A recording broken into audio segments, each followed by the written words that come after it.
Crypto currency കേൾക്കുമ്പോൾ തന്നെ ഒരു വിപ്ലവത്തിന്റെ ഫീലല്ലേ? അഴിമതി നിറഞ്ഞ സാമ്പത്തിക വ്യവസ്ഥയെ തകർക്കാൻ വന്നൊരു സംഭവം. പക്ഷെ ഒന്ന് ചിന്തിച്ചു നോക്കൂ, അതിന്റെയൊക്കെ തുടക്കത്തിന് പിന്നിൽ ലോകം മുഴുവൻ വെറുക്കുന്ന ഒരാളുടെ പണമുണ്ടായിരുന്നെങ്കിലോ? ഇന്ന് നമ്മൾ സംസാരിക്കാൻ പോകുന്നത് ആ ഞെട്ടിക്കുന്ന രഹസ്യത്തെക്കുറിച്ചാണ്. അതായത്, ക്രിപ്റ്റോയുടെ തുടക്കം ഒരു വലിയ സ്വപ്നം തന്നെയായിരുന്നു അല്ലേ? ബാങ്കുകളുടെയും ഗവൺമെന്റിന്റെയും ഒന്നും കൺട്രോളില്ലാതെ സാധാരണക്കാരായ നമുക്ക് സാമ്പത്തിക സ്വാതന്ത്ര്യം തരുന്ന ഒരു പുതിയ ലോകം, അതായിരുന്നു നമുക്ക് കിട്ടിയ വാഗ്ദാനം.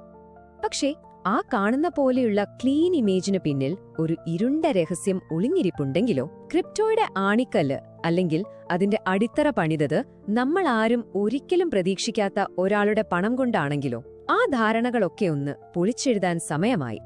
അപ്പോ അടുത്ത കാലത്തായിട്ട് ചില രേഖകൾ പുറത്തു വന്നിട്ടുണ്ട്. അത് ക്രിപ്റ്റോയുടെ തുടക്കത്തിനു മുകളിൽ ഒരു വലിയ കരിനിഴൽ വീഴ്ത്തിരിക്കുകയാണ്. ആരായിരുന്നു ആ രഹസ്യരക്ഷാധികാരി? എവിടെ നിന്നായിരുന്നു ആ പണം വന്നത്? നമുക്ക് ആ കോഡിനുള്ളിലെ നിഴലിലേക്ക് ഒന്ന് ഇറങ്ങിച്ചെല്ലാം. ഈ ഞെട്ടിക്കുന്ന വിവരങ്ങളുണ്ടല്ലോ, അത് വരുന്നത് എവിടെ നിന്നാണെന്നോ? അമേരിക്കൻ ഡിപ്പാർട്ട്മെന്റ് ഓഫ് ജസ്റ്റിസിന്റെ ഒഫീഷ്യൽ ഫയലുകളിൽ നിന്നാണ്. ക്രിപ്റ്റോ അതിന്റെ ഒരു കുട്ടിക്കാലം എന്നൊക്കെ പറയില്ലേ, ആ സമയത്ത് തിരശ്ശീലയ്ക്ക് പിന്നിൽ നിന്ന് കാര്യങ്ങൾ നിയന്ത്രിച്ച ഒരാളിലേക്ക്, ഒരു അദൃശ്യനായ നിക്ഷേപകനിലേക്ക് ആ രേഖകൾ വിരൽ ചൂണ്ടുന്നുണ്ട്.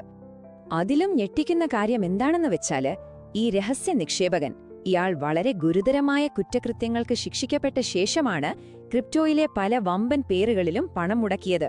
ഒന്ന് ആലോചിച്ചു നോക്കൂ. ആ പേര് ജെഫ്രി എപ്സ്റ്റീൻ.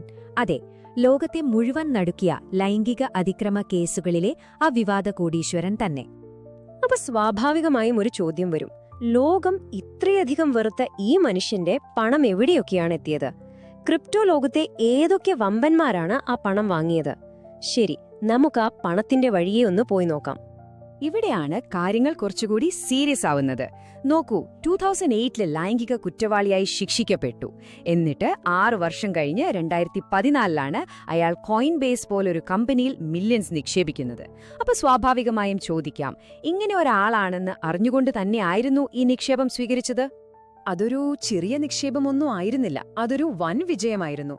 വെറും 4 വർഷം കൊണ്ട് 2018 ആയപ്പോഴേക്കും ആ നിക്ഷേപത്തിന്റെ ഒരു ഭാഗം മാത്രം വിറ്റയാൾ നേടിയത് $15 മില്യൺ. ആലോചിച്ചു നോക്കൂ, അത്രയും വിവാദപരമായ ഒരു പണം ക്രിപ്റ്റോയിലൂടെ എങ്ങനെയാണ് 10 മടങ്ങ് വർദ്ധിച്ചത് എന്നതിന്റെ ഒരു ക്ലിയർ കട്ട് കണക്കാണിത്. ഈ നിക്ഷേപങ്ങളൊക്കെ നടത്തിയത് വളരെ രഹസ്യമായിട്ടായിരുന്നു. എപ്സ്റ്റന്റെ പണം നേരിട്ട് കമ്പനികളിലേക്ക് പോവുകയായിരുന്നില്ല. ബ്രോക്ക് പിയേഴ്സ് എന്ന് പറയുന്ന ക്രിപ്റ്റോ ലോകത്തെ തന്നെ ഒരു പ്രമുഖനായ വ്യക്തി വഴിയാണ് ഈ പണം കോയിൻ ബേസ് പോലുള്ള കമ്പനികളിലേക്ക് ഒഴുകിയെത്തിയത്. അതായത്, പേര് പുറത്തുവരാതിരിക്കാൻ ഒരു മറ, ഒരു ഷീൽഡ് ഉണ്ടാക്കുകയായിരുന്നു ലക്ഷ്യം. എപ്സ്റ്റീന്റെ സ്വാധീന വലയം എത്രത്തോളം വലുതായിരുന്നു എന്ന് നോക്കിക്കേ. ഇന്ന് ലോകത്തിലെ ഏറ്റവും വലിയ എക്സ്ചേഞ്ചുകളിലൊന്നായ കോയിൻ ബേസ്, ബിറ്റ്കോയിന്റെ ഡെവലപ്മെന്റിൽ ഒരു നിർണായക പങ്കുവഹിച്ച ബ്ലോക്ക് സ്ട്രീം, എന്തിനധികം പറയുന്നു, MIT പോലുള്ള ലോകപ്രശസ്ത സ്ഥാപനങ്ങളിലെ ക്രിപ്റ്റോ റിസർച്ചിന് വരെ അയാളുടെ പണം അടിത്തറയിട്ടു.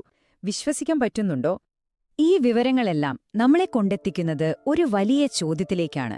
ക്രിപ്റ്റോ മുന്നോട്ട് വെച്ച ആ വലിയ ആദർശങ്ങളും അതിന്റെ പിന്നിലെ ഈ ഇരുണ്ട യാഥാർത്ഥ്യവും തമ്മിൽ എന്ത് ബന്ധമാണുള്ളത്?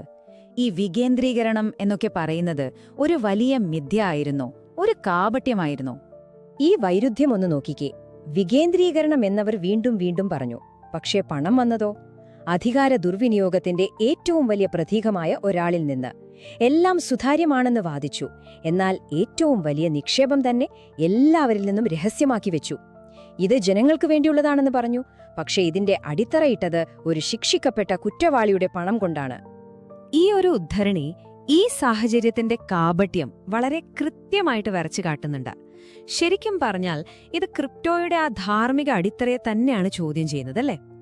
ശരി, ഇത്രയും വലിയൊരു വെളിപ്പെടുത്തൽ പുറത്തു വന്നപ്പോൾ ക്രിപ്റ്റോ ലോകം എങ്ങനെയാണ് പ്രതികരിച്ചത്? അവർ ഈ സത്യത്തെ അംഗീകരിച്ചോ? അതോ ഇതൊന്നും ഞങ്ങളെ ബാധിക്കുന്ന വിഷയമല്ല എന്ന മട്ടിൽ കണ്ടില്ലെന്ന് നടിച്ചോ? ആ അസ്വസ്ഥമാക്കുന്ന നിശബ്ദതയാണ് നമ്മൾ ഇനി നോക്കാൻ പോകുന്നത്. ഈ ചാർട്ട് നോക്കിയാൽ കാര്യം വ്യക്തമാകും. ക്രിപ്റ്റോ ഇൻഡസ്ട്രിയിലെ പ്രമുഖ കമ്പനികൾ അവരിൽ ഭൂരിഭാഗവും പൂർണ്ണമായ നിശ്ശബ്ദത പാലിക്കുകയാണ്. അതേസമയം ഓൺലൈൻ ഫോറങ്ങളിലും മറ്റും സാധാരണക്കാർക്കിടയിൽ നല്ല രീതിയിൽ പ്രതിഷേധങ്ങൾ ഉയരുന്നുണ്ട്. പക്ഷേ ഉത്തരവാദിത്തപ്പെട്ട സ്ഥാനങ്ങളിലിരിക്കുന്നവരിൽ നിന്ന് കാര്യമായ ഒരു പ്രതികരണവും ഇതുവരെ ഉണ്ടായിട്ടില്ല.